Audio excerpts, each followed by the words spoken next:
बिस्मिल्लाहिर्रहमानिर्रहीम। पाकिस्तान डिबेट में एक बार फिर आपकी खिदमत में हाजिर हैं। 8 से 9 आपने सुनी मेहमानों की राय, किस तरीके से अफ़गान तालिबान अहद शिकनी करते हैं, वादे तोड़ते हैं, वादा खिलाफ़ी करते हैं। इसी पे बातचीत हो रही है। फवाद अहमद जो है हमारे साथ मौजूद हैं। मलिक साहब देखें, जिस तरीके से हम बात करते रहे पिछले हिस्से के अंदर भी अफ़गान तालिबान की कैपेबिलिटीज़ के ऊपर भी बात हुई, उनकी सीरियसनेस के ऊपर भी बात हुई, उनके सफारती मामला के ऊपर भी बात हुई। जमील खान साहब ने बड़ी तफसील से बताया कि सफारती महाज पर जिस कदर दबाव अफ़गान तालिबान पे है वो उस वजह से पैदा हुआ कि जो पाकिस्तान ने उनके खिलाफ कार्रवाई की थी। जमील साहब, आपने जो फंडिंग का जिक्र किया, UAE से बड़ा फंड लिया अफ़गान तालिबान ने। अमेरिका से $80 मिलियन महाना उनको मिल रहे हैं, इसलिए कि जनाब वहाँ से इन दहशत गर्दों के खिलाफ वो कार्रवाई करेंगे और अफगानिस्तान की सरजमीन इस्तेमाल नहीं होने देंगे। लेकिन उसके बावजूद पाकिस्तान के खिलाफ जिस कार्रवाइयों का आपने जिक्र भी किया वो जारी है, फंडिंग लेने के बावजूद।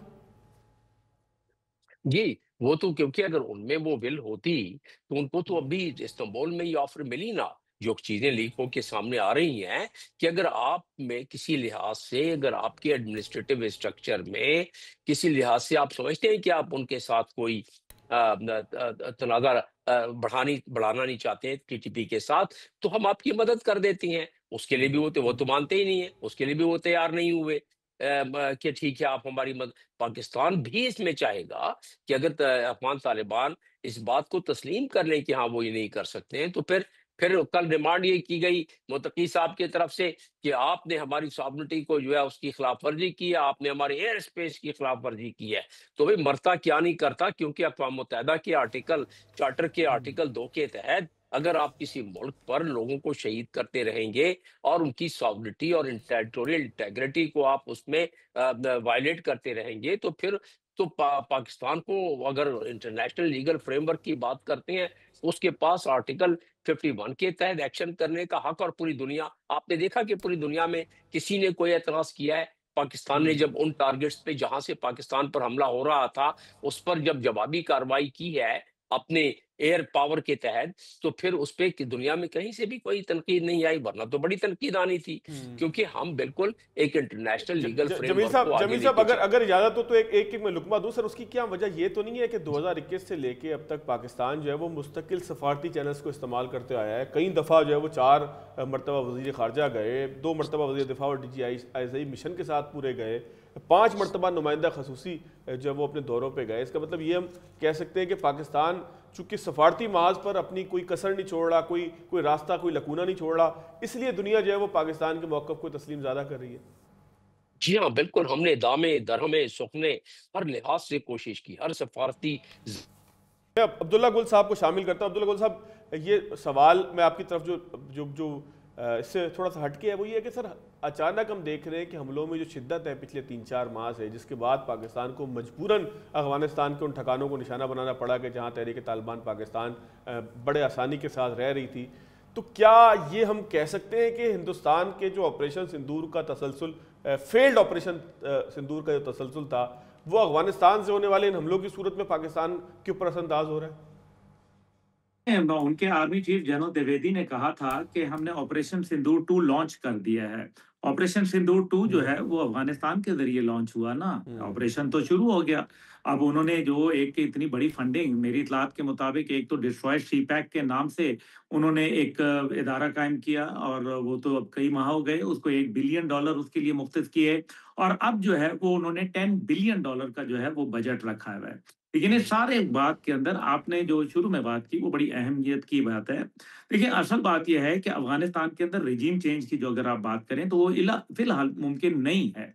हमारी ख्वाहिश जरूर हो सकती है, लेकिन इसके ऊपर फिलहाल क्या आपको कोई टावरिंग पर्सनैलिटी अफगानिस्तान में नजर आती है? अहमद मसूद जो है वो इस टाइम पे ताजिकिस्तान से फ्रांस चला गया हुआ है।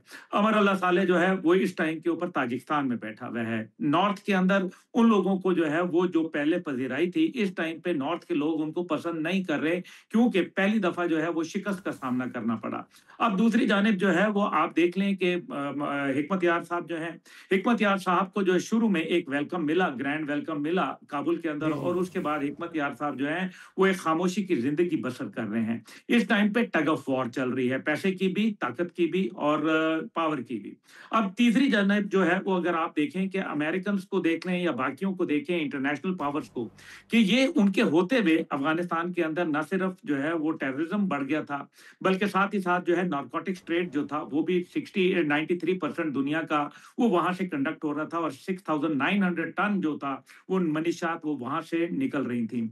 आज भी उसका एक हिस्सा जो है वो वहां की जितने भी टेररिस्ट ऑर्गेनाइजेशन हैं उनको मिल रहा है। इसी तरीके से दाइश हो गया, या आईएसआईएस हो गया, आईएसकेपी हो गया, यूआईएम हो गया, ईटीआईएम का जिक्र किया गया, ये तमाम ऑर्गेनाइजेशन मौजूद हैं। ये तमाम लोगों को छोड़ के मगरिब तो यहाँ से चलता बना, लेकिन साथ ही साथ जाफर एक्सप्रेस के वाक़े के अंदर वो भारत के ट्रेसेस के ऊपर बात करते हैं।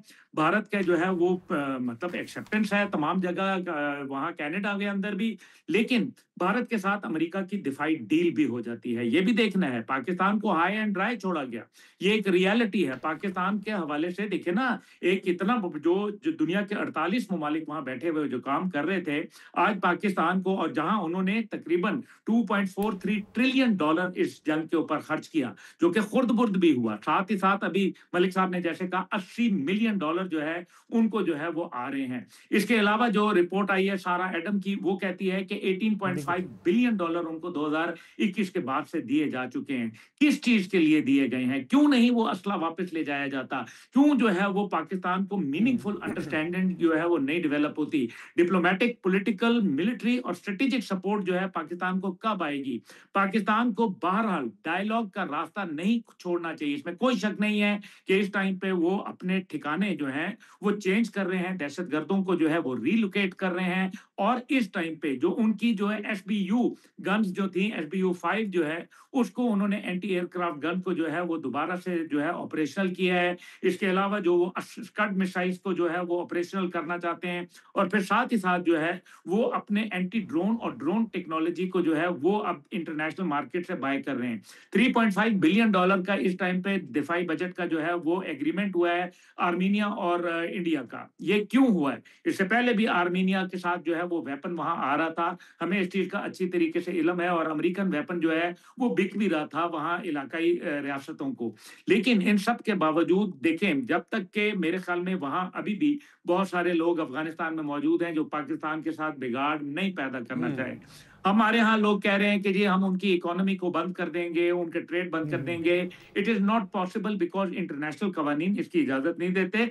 आप लैंड लॉक कंट्री को ज्यादा देर के लिए बंद नहीं कर सकते। लेकिन इन सब के साथ साथ जो है, जो कि अहम तरीन नुकता है, वो है आप देखिए हकानी जो आपके साथ थे, और आज जो है आज भी उनके अंदर हमदर्दी मौजूद है। जब मौलवी जो है वो नजीब वहां गए और तुर्किया के अंदर, और पहले राउंड के अंदर जो 6 नवंबर से पहले हुआ, उसके अंदर तकरीबन बातचीत तय हो गई थी, लेकिन फिर आखिर में क्या हुआ कि काबुल ने जो है उसको रिजेक्ट कर दिया, और फिर एक शर्त आयद कर दी। शर्त क्या थी? शर्त ये थी कि जनाब अमेरिका जो है वो इसके ऊपर गारंटर बने। अमेरिका ये गारंटी नहीं दे सकता, क्योंकि अगर अमेरिका गारंटी देगा तो इसका मतलब है कि acceptance of illegitimate government in Afghanistan, एक जो हुकूमत है उसको वो कबूल कर लेंगे, जिससे पूरी दुनिया उसको कबूल कर लेगा। ये अमेरिका के लिए मुमकिन नहीं है। दूसरी जानिब जो है वो भारत को नकेल डालना बड़ा जरूरी है, क्योंकि भारत जो है वो 8 कौंसल खाने और एक जो है वो सिफारत खाना वहां बनाना जो है वो शुरू कर चुका हुआ है। अब ऐसी सूरत के अंदर आप देख लें कि जिस तरीके से भारत का जो इन्वॉल्वमेंट है, अगर वो अनचेक्ड जाएगी और वो पाकिस्तान को जो है नुकसान पहुंचाएगी, तो फिर हमें तो वो अपने वेस्टर्न बॉर्डर पे इंगेज करेगा। लेकिन साथ ही साथ ये है कि आप देखें ये जो $10 बिलियन है, ये बड़ी अहम बात मैं कर रहा हूँ, ये $10 बिलियन से उन हायर्ड गन्स को इस्तेमाल किया जाता है जो अफगान नेशनल आर्मी के अंदर मगरबी ताकतों के ट्रेंड याफ्ता थे। अब आप देखें कि उनकी तादाद तकरीबन 3,50,000 थी। उनकी जो एनडीएस है, जो माजी की जो उनकी इंटेलिजेंस एजेंसी थी बदनाम जमाना, जो कि इंडियन स्पॉन्सर्ड थी बकायदा, वो भी आज वहां मौजूद है। इसका मतलब यह है कि वो पैसे देंगे और किराए के कातिल जो है वो हासिल करते चले जाएंगे। इस टाइम पे जो टॉक्स के अंदर जो तातुल आया है, या इस टाइम पे ठहराव आया है उनकी ख्वाहिश के ऊपर, वो इसलिए आया है क्योंकि वो ये उनके जो टीटीपी के बुनियादी कमांडर थे और जो दीगर थे, उनको हमने मार गिराया है, अल्हम्दुलिल्लाह जहन्नम वासिल किया है। लेकिन अब वो ये है कि दूसरी तरीके से अफगानिस्तान के अंदर जो इंडियन स्पेशल ऑप्स हैं, जो स्पेशल उनकी जो ट्रेनर्स हैं, वो इस टाइम पे मेरी इतलात के अंदर बागराम में और दीगर दीगर जगह में कंदूज वगैरह में उनको पहुंचा दिया गया है, जहां वो बिल्कुल ठीक है। ट्रेनिंग देंगे नए दहशतगर्दों को, ताकि पाकिस्तान के खिलाफ जो मॉडर्न ठीक वॉरफेयर है और रियल टाइम मॉनिटरिंग जो है उनको फराहम करना चाहते हैं। ठीक हो है गया सर। ब्रिगेडियर एक- अहमद एक- सही एक- सभी एक मसल डाटा- मौजूद एक है। डाटा सर मैं रख चाहता दे- कि एहसान जी, अल्लाह जी। टीपू साहब से जरा एक सवाल करने फिर ब्रिगेडियर अहमद साहब भी हमारे साथ मौजूद है। मैं चाहता हूँ ब्रिगेडियर साहब से ये जरा ये पूछ लें कि इस वक्त जो देखा जाए तो पाकिस्तानी सिक्योरिटी फोर्सेस ने कार्रवाइयों में 135 अफगान जो हैं दहशतगर्द मारे हैं, जिसमें से अगर देखा जाए दूसरी तरफ शुमाली वज़ीरिस्तान में 45 अफगान दहशतगर्द मारे गए हैं। क्या दुनिया को ये बात नज़र नहीं आ रही ब्रिगेडियर साहब कि ये अफगान जो है वो पाकिस्तान में आके इन कार्रवाइयों में मुलवस हैं? एक अफगानी का पाकिस्तान में आके इस किस्म की कार्रवाइयाँ करना पूरी दुनिया के लिए खुला सबूत नहीं है? और हमारी हुकूमत को भी इस चीज़ का इल्म है और सफारती सतह पे हम सब दुनिया को बताने की कोशिश कर रहे हैं कि इनमें और जो फिजिकली लोग हैं वो तो अफगानी ही हैं, पी के लोग हैं, पुष्टपनाही कर रहे हैं और भारत उनको खुल्लम खुल्ला फंड्स फराहम कर रहा है और उनको तरगीब दे रहा है कि पाकिस्तान के ऊपर हमले किए जाएं और यहाँ पाकिस्तान को मैक्सिमम नुकसान पहुंचा जाए, जानी और माली दोनों तरह का। तो ये वो चीज है जो अभी तक हम गालबन अपनी जो बात है ये लोगों को कायल नहीं कर सके कि इसके पृष्ठ पर भारत है। जो जो फिजिकल नुकसान हो रहा है वो तो दिखाई दे रहा है सबको।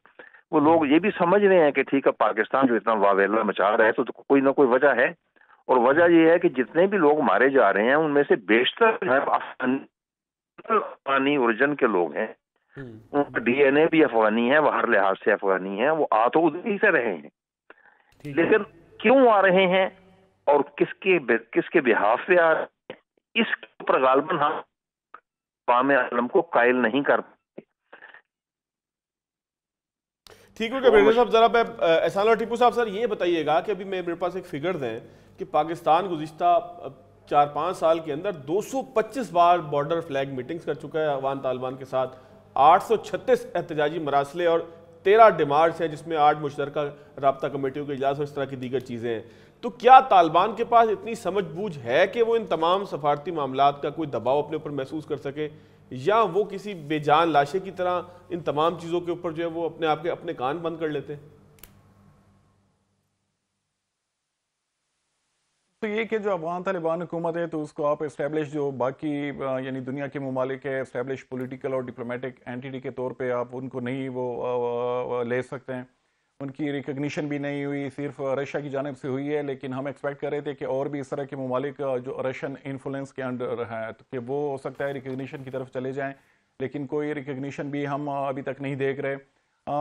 दूसरा ये कि एक चीज़ को यहाँ पे समझने की ज़रूरत है कि पिछले 20 साल भी हमसे ये गलती हुई रियासत पाकिस्तान से कि हमने सारा मलबा डाला इंडिया पे कि इंडिया ये कर रहा है, इंडिया वो कर रहा है, हालांकि सारी जो सपोर्ट मिल रही थी टीटीपी को वो अफगान तालिबान दे रहे थे और सारे हकानी जो हैं वो दे रहे थे। अभी भी टीटीपी के पीछे जो सबसे ज़्यादा सपोर्ट मिल रही है, जो मेरी इतलात हैं और बड़े क्रेडिबल इतलात है, वो मुल्ला याकूब नहीं है जिस तरह पाकिस्तानी मीडिया में पोर्ट्रे किया जाता है कि मुल्ला याकूब सब कुछ कर रहा है। वो आपका सिराजुद्दीन हकानी है जो कि 20 साल से हमारा लाडला था और यहाँ पे हमने इस्लामाबाद में भी उनको रखा था, पिशावर में भी, वजीरिस्तान में भी।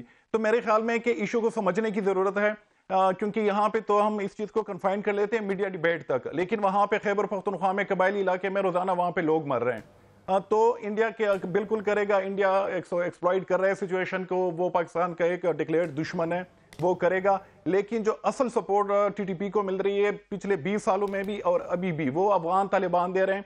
वो सिर्फ उनका जो सबसे मेजर फैक्टर है वो उनकी आइडियालॉजी है, वो नजरियाती से जो उनका एक है आपस में ताल्लुक, उसकी वजह से वो कह रहे हैं कि वो इमारात की एक्सटेंशन चाह रहे हैं पाकिस्तान तक। उनका एक हिस्टोरिकल जो एक ड्यूरल लाइन का इशू है उसको दोबारा से वो यानी उस इशू को उठाना चाह रहा है। तो इन चीज़ों को समझने की ज़रूरत है कि मसला कहाँ से पैदा हो रहा है। अगर हम गलत उनकी तरफ डायरेक्शन की तरफ चले जाएं तो फिर यही होगा कि 2-3 साल के लिए तो हो सकता है टीटीपी का मसला खत्म हो, लेकिन फिर वो सर उठाएगा और फिर 10 साल तक वही रोएंगे हम कि ये मसला अभी तक खत्म क्यों नहीं हो रहा।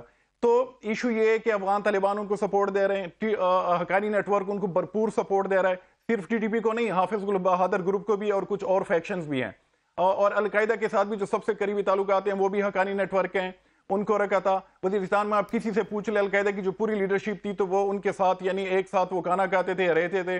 अभी तो वो चीज़ें इनके लिटरेचर और मीडिया और वीडियोस में भी वो चीज़ें आ रही हैं कि सीनियर अलकायदा लीडरशिप और हकानी जो है वो आपस में बैठे हुए हैं। कंदहार का जहां तक ताल्लुक है, कंदहार यानी वो रेडिकल हैं, वो यानी इस जो पाकिस्तान के साथ उनके इश्यूज हैं वो यानी आ जाते हैं रिएक्शन में जल्दी, क्योंकि वो डिफेंस मिनिस्टर है। तो जितने जड़ पे हुई हैं बॉर्डर पे, तो वो यानी उनके डायरेक्शन पे हुई है, मुला याकूब के डायरेक्शन पे। लेकिन जहां तक जो टीटीपी की बात है तो उनको सपोर्ट मिल रही है हकानी नेटवर्क की जानिब से। इस इशू को समझने की जरूरत है कि सपोर्ट कहां से मिल रही है। एक छोटा सा ब्रेक लेते हैं, ब्रेक के बाद दोबारा आएंगे। पाकिस्तान डिबेट में एक बार फिर खुशामदीद। एहसान साहब, अब मुझे आपने जो गुफ्तगू की इसमें एक बड़ा अहम सवाल ये पैदा होता है कि अगर जो है वो हक्कानी नेटवर्क पाकिस्तान के साथ नहीं है, पाकिस्तान को सपोर्ट नहीं करना चाहता, तो पाकिस्तान में एक तासुर मौजूद है कि हक्कानी नेटवर्क बहुत अरसे तक पाकिस्तान से मुस्तफ़ीद होता रहा है। बल्कि पाकिस्तान पे इल्ज़ाम भी यही था कि पाकिस्तान हक्कानी नेटवर्क की पुष्पनाई करता है कि जब अमेरिका जो है वो यहाँ पे कार्रवाइयाँ करता था। तो क्या ज़मीनी हकीकत तब्दील हो गई है, हक्कानियों ने अपना किबला चेंज कर लिया है, या पहले से भी ऐसा ही था? पहले भी यही था, यानी पहले भी यही था। हक्कानी नेटवर्क का जो सबसे बड़ा उनका जो जंगी कमांडर था मुला संगीन ज़दरान, वो बिल्कुल राइट हैंड था बैतुल्ला महसूद का, हकीमुल्लाह महसूद का, मौलाना वली रहमान का, या बाकी जितने सीनियर कमांडर थे पाकिस्तानी तालिबान के। अब तो यानी और सबसे यानी जो सबसे पहले खुदकुश हमला किया अफगानिस्तान में कोलिशन फोर्सेस के खिलाफ, तो वो भी यानी टीटीपी का ट्रेन शुदा और महसूद जो तालिबान है, हकीमुल्लाह महसूद ग्रुप के जो तालिबान थे, उन्होंने ट्रेन करके अफगानिस्तान भेजा था। तो ये शुरू से था। अफगान तालिबान ने 20 साल तक पाकिस्तान को यूज किया अपने स्ट्रेटेजिक डेप्थ के लिए, अपने मफाद के लिए, और वो चीज़ हम नहीं समझ सके। ग्राउंड पे वो चीज़ें बहुत ऑब्वियस थी, लेकिन यहाँ पे जो पॉलिसी मेकर थे उन्होंने अपनी एक सोच बनाई थी। और जब भी हम उनसे बात करते थे वो कहते थे कि अफगान तालिबान तो हमारी जंग लड़ रहे हैं, और अमेरिका जो अफगानिस्तान में मौजूद है तो वो पाकिस्तान तोड़ने की साजिश कर रहा है। ये जो एटमी है यहाँ पे सलाहियत यानी उसके खिलाफ है। हालांकि अमेरिका की वहां पे मौजूदगी आपको सिक्योरिटी इंश्योर कराने की सबसे बड़ा वो था, एक फैक्टर था। तब आपके जितने भी सीनियर टीटीपी कमांडर वो अमेरिका ने मारे हैं। वो जब अफगानिस्तान ये लोग गए थे, मुल्ला फजलुल्लाह वगैरह, वहां पे भी अमेरिका ने आपको मार के दिए हैं। तो मेरे ख्याल में कि आपने जो है प्रायोरिटीज वो जरा सही रखने चाहिए, और अगर जो फैक्चुअल चीजें हैं वो अब सामने आनी चाहिए, क्योंकि मजीद पाकिस्तान मेरे ख्याल में जो हालात हैं ग्राउंड पे वो पाकिस्तान बर्दाश्त नहीं कर पाएगा। ठीक है। अब्दुल्ला गुल साहब, जमील खान साहब से सर मैं कहता हूँ एक सवाल कर लें। अब्दुल्ला गुल साहब की तरफ मैं दोबारा आता हूँ। जमील खान साहब, पाकिस्तानी फौज की कार्रवाई है, फिर हमारी जो सिक्योरिटी इदारे हैं, हमारी जो खुफिया एजेंसी हैं, उनकी जो तमाम कार्रवाइयाँ हैं अब तक अफगानिस्तान के अंदर जो हालिया दिनों के अंदर हुई, उसने किस हद तक जो वो तालिबान को बैकफुट पे डाला है कि सफारती टेबल पर भी आने के लिए तैयार हैं? अगर ये सब कुछ ना किया जाता तो क्या ये मुमकिन था कि तालिबान को इस तरीके से मुज़ाकरात पे या बातचीत पे राज़ी किया जाता? मैं थोड़ा सा और इसको अगर गैर पार्लिमानी ज़बान में कहूँ कि जब तक डंडे से पिटाई नहीं की गई उस वक्त तक ये टेबल पे नहीं आए, तो ये सोच ठीक है? नहीं, ये तो बिल्कुल देखिए, अब डिप्लोमेसी में भी जब डिप्लोमेसी सही काम नहीं कर सकती है, कारगर नहीं होती है, पार्टियां बज़िद होती हैं अपने अपने मामले में, तो फिर कुव्वत बाजू आ जाता है सामने, और जिसके कुव्वत बाजू ज्यादा हो वो फिर मैदान में आ जाता है, और फिर उसके बाद दोबारा डिप्लोमेसी इस्तेमाल हो जाती है। तो जाहिर है अब ये ताकत का मुजाहरा किया है, लेकिन उसमें जो वहां थोड़ी सी स्पेस क्रिएट हुई है, उस स्पेस में जिस तरह इंडिया असरात करता जा रहा है, तो उसकी वजह से मामला थोड़ा सा और कॉम्प्लिकेट होता जा रहा है। दरअसल ये तमाम मामलात मल्टी लेयर्ड और मल्टी डायमेंशनल होते हैं, जिसमें इस चीज के ताकत के साथ साथ डिप्लोमेसी का रास्ता खुला रहेगा, इसलिए कि इस वक्त दुनिया में और खासतौर पर इस्लामिक ममालिक सारे के सारे ये देख रहे थे, जो इस वक्त मुज़ाकरात हमारे इस्तांबुल में चल रहे थे या उससे पहले दोहा में हमारे मुज़ाकरात चले हैं, उसमें दो नुकसान हुआ है इसका अफगान तालिबान का। एक तो ये है कि खुद मुस्लिम दुनिया के सामने एक्सपोज हो गए, जहां से उनको पैसे मिलते थे, जहां से उनको मॉरल सपोर्ट भी मिलती थी सऊदी अरब समेत। और दूसरा ये है कि मल्टीलैटरल लेवल पर दुनिया के सामने एक्सपोज होने का मतलब ये है कि अब तैयार हो जाएं कि फिर दुनिया एक्शन लेगी, क्योंकि सीरिया से भी जितने दहशतगर्द हैं 27,000 के करीब रिपोर्ट के मुताबिक, वो सारे दहशतगर्द अभी अफगानिस्तान में उनको पनाह मिलती जा रही है, वो यहाँ आके बसते जा रहे हैं। तो दुनिया बड़ी कंसर्न है इस मामले में। मैं तो आगे जाके देख रहा हूँ कि अफगानिस्तान के लिए बड़ी पेचीदगी पैदा होती जा रही है, और पाकिस्तान क्योंकि पड़ोसी मुल्क है, तो पाकिस्तान के उस पे मजबूरात तो पड़ेंगे पाकिस्तान पर, असर तो पड़ेगा उस पर पाकिस्तान पर, लेकिन उसके अलावा कोई हल नहीं है कि सख्ती और डायलॉग दोनों साथ चलें। ठीक है। ठीक है, ब्रिगेडियर हारिस नवाज साहब, आपको लगता है कि डेडलॉक के बावजूद जो है वो मुज़ाकरात शुरू हो सकते हैं और अफगानिस्तान जो है वो किसी तन्हाई का शिकार हो सकता है? देखिए, अफगानिस्तान नुसरत साहब पहले ही तन्हाई का शिकार हो गया है। जैसे जमीन साहब बात कर रहे थे कि जब ये दोहा में भी हुआ, नाकाम हुई है, फिर इस्तांबुल में हुई है, फिर जाहिर है कि मिडिल ईस्ट कंट्री जो हमारे नज़दीक हैं और वो उसमें अफगानिस्तान प्रॉपर एक्सपोज हो गया है। पाकिस्तान ने बहुत ही कंपोज तरीके से, सोच समझ के, लॉजिकल तरीके से, फैक्ट्स एंड फिगर के साथ उनको बताया। They accepted Pakistan point of view, और इसीलिए उन्होंने कहा कि पाकिस्तान बार बार 2-3 दफा फोर्स भी किया उनको मुज़ाकरात करें। और अभी जो तुर्की की टीम आ रही है, दे हैव रियलाइज कि पाकिस्तान इज राइट ट्रैक के ऊपर है। It is Afghan Taliban team है जो इसको वायलेट करती है। और उसके बाद आपके सामने जिस तरीके से चल रहे हैं, दे आर इन खुद ब खुद आइसोलेट होते जा रहे हैं। और जो भी इन्होंने हरकत की है, ये बाना में की है, उसके बाद इस्लामाबाद में जुडिशल कॉम्प्लेक्स पे की है, ये तो एक अंदाज से ज्यादा। देखिए, एपीएस के बच्चों के बाद जो कहा था जिस तरह हुई थी, ये इससे ज्यादा ही कैटास्ट्रोफिक हो सकता था। ये तो हमारी मुसल्लह फौज ने बहुत ही प्रोफेशनल तरीके से कंट्रोल कर लिया, कोई गलती नहीं है।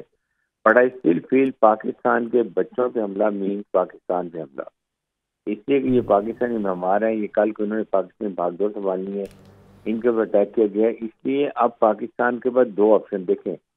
मुज़ाकरात को हम हमेशा पीसफुल कहते हैं कि हम इसके लिए एक स्टेप आगे रहते हैं, इवन नाउ भी रेडी किया अगर करें, लेकिन जिनको पनिश करना है दे मस्ट बी पनिश। दोनों चीजें साथ होनी चाहिए। हमें इनको, जिन्होंने ये बना में हरकत की है, इनके हैंडलर, इनके जो है एग्जीक्यूटर्स, प्लानर्स, हमारे पास लोकेशन भी है, हमें पता है कौन है वहां पर थे, इनको तो हमें मस्त इनको जो है ना जहन्नुम हासिल करना चाहिए। इसलिए कि should act as a deterrence for others के लिए कि वो आइंदा ऐसी कभी नापाक हरकत मत करें। साथ अगर जापान जिस तरह के तुर्किया की टीम आई है या ईरान ने ऑफर किया है, चाइना है, रशिया है, ये ममालिक अगर कहते हैं दोबारा देखें बॉन्ड फोर्स अफगानिस्तान से बात करते हैं और उनको समझ आती है वो डायलॉग करने के लिए, ये रेडी। हम नहीं चाहते हमें ताल्लुकात खत्म हो। अफगान अवाम का क्या कसूर है? बेचारे पिछले 3-4 दहाइयों से मिजरी से गुजर रहे हैं।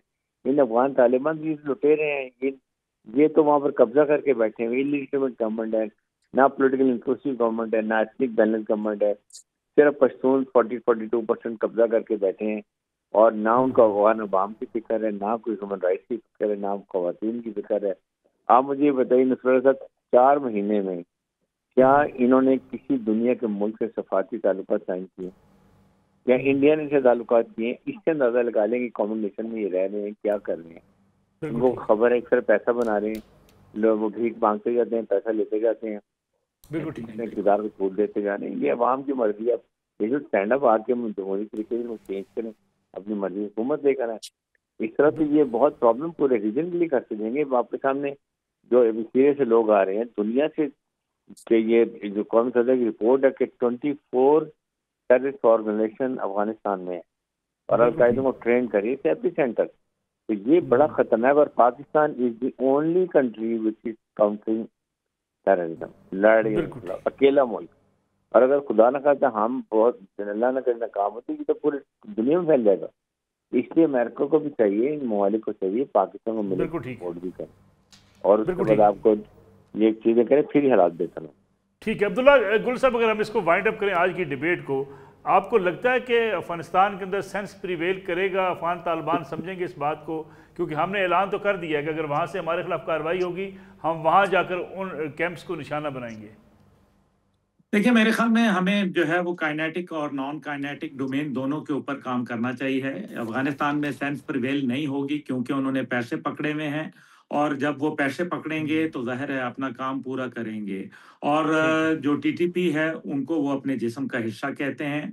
मेरे ख्याल में डायलॉग जो है वो पाकिस्तान को ज़रूर जारी रखने चाहिए और वो जारी रखेंगे, क्योंकि ये पाकिस्तान और अफगानिस्तान दोनों की ज़रूरत है और इलाके की ज़रूरत है।